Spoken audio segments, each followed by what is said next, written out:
Yet that fragrance is a warning, for behind it comes a smell of rot. If you sense decay after sweetness, it means the Pontianak is near, or perhaps behind you. Hello everyone, you're watching Lows and Lashes and I am Swanali. Today I'm going to share with you 2 true horror folklores while doing my makeup. I hope you're going to like it. So, let's get started.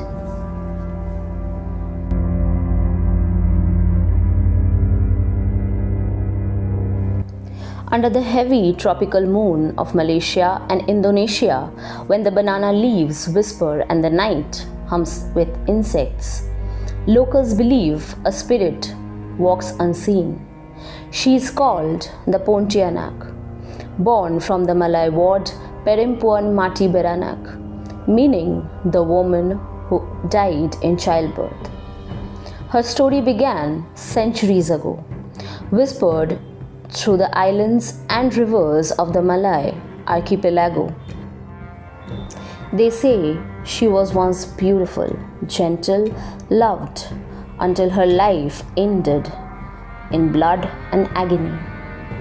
What returned from her grave was no longer human. By day she hides among the banana trees, her white gown glowing faintly in the shade. But when the sun sinks, her sorrow becomes a snare. She appears as a young woman with flowing hair, her beauty hypnotic, her perfume sweet, the scent of frangipani blossoms. Yet the fragrance is a warning, for it comes with the smell of rot. If you sense decay after sweetness, it means the Pontianak is near, or perhaps already behind you. The legend is older than the city that bears her name. In 1771, Sharif Abdurrahman Al-Qadri, the first Sultan of Pontianak in Borneo, claimed his men were haunted by a female ghost as they tried to build their new settlement. The forest echoed with laughter and wailing. To drive her away, the Sultan ordered cannons to be fired into the dark, a tradition that continues symbolically in parts of Kalimantan today. The city rose on the land once said to be haunted by her, and its name Pontianak remains grim, reminder of the spirit they could never truly chase away. In the villages across Southeast Asia, tales abound of travelers who meet her on lonely roads. One story tells of a young man washing his clothes by the river at dusk. A woman's voice called his name, soft, musical, familiar.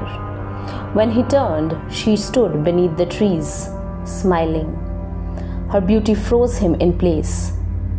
But as he stepped closer, the air turned cold. Her eyes were red, her smile widened too far, and the nails on her hands grew long and shining like blades. The next morning, the villagers found his body by the water, drained of blood, his chest ripped open. They say the Pontianak hunts men who wronged women, especially those who died in childbirth or betrayal. Her cry echoes through the forest, part scream, part sob, and grows softer as she draws closer. In some regions, her voice is said to mimic a crying baby, luring sympathy before the horror reveals itself. The sound of her laughter, sudden and sharp, is the last thing a person hears before their death. Old folklore insists she can be subdued. If one dares to drive a nail into the hollow of her neck, bound by the pain, she transforms into a mortal woman, calm and beautiful once again, living like an obedient wife until the nail is removed. But release her and the nightmare returns. The act itself symbolizes man's attempt to control women's anger, a haunting echo of patriarchal fear embedded in the myth. Yet, behind the terror lies tragedy. The Pontianak is not just a monster. She is a reflection of grief, injustice, and the silenced pain of countless women who died unheard. In some ways, her spirit is a protest against abandonment, against cruelty, against the idea that death ends suffering. She is what remains when sorrow becomes vengeance and that love curdles into hunger. It is said that she was a young, beautiful, pregnant woman betrayed by her lover. She was left alone in a remote village and she went into labor with no one to help. She died in agony while giving birth, abandoned and helpless in the darkness. Her baby never cried, and both the lives ended. And that's how the Pontianak was born. Let's move on to our next story.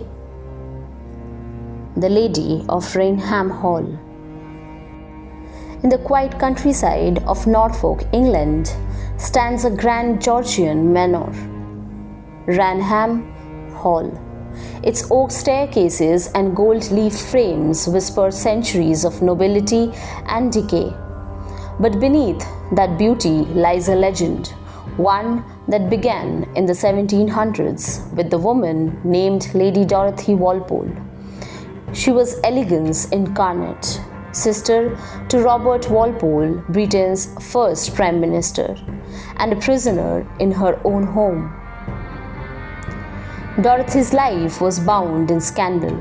Married to Charles Townshend, known for his violent temper, she was accused of betrayal and locked within these very walls until death took her quietly in 1726. But those who served her claimed she never left. Her death was quite mysterious, possibly from smallpox or heartbreak. She was not allowed to see her children, or she was not allowed to go out in the society. And that created rage in her, even when she died. They spoke of footsteps on empty staircases, whispers in the drapery, and perfume lingering where no living woman stood. Over a century passed before the world would see her again.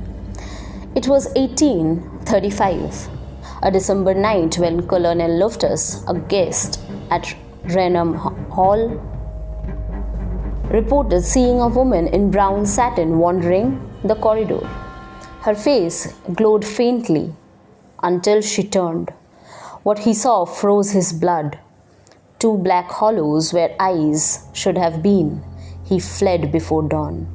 Weeks later, another guest saw her on the same staircase, her head bowed, her gown rustling softly as if the air remembered her grief. Locals began calling her the Brown Lady. Her presence was neither cruel nor kind, only mournful. She drifted through the rooms she once ruled, trapped between memory and sorrow. It was said that if you looked into her eyes, you would feel her pain, centuries of betrayal, silence, and confinement. Not a ghost seeking revenge, but one simply refusing to be forgotten. Then came 1936. Photographers Captain Provand and Indra Shira, on assignment for Country Life magazine, were capturing the grand staircase of Raynham Hall. They saw nothing unusual until they developed the plate. There, descending the stairs, was the misty form of a woman in brown, her outline luminous, her face indistinct. The photograph became one of the most famous ghost images in history. Experts examined it for decades. Nothing could prove it false. Some say Lady Dorothy never forgave her husband for her imprisonment. Others say her sorrow bound her to Raynham Hall, unable to move on. Perhaps it isn't vengeance that keeps her there, but love. Love that curdled into despair, too strong for even death to silence it.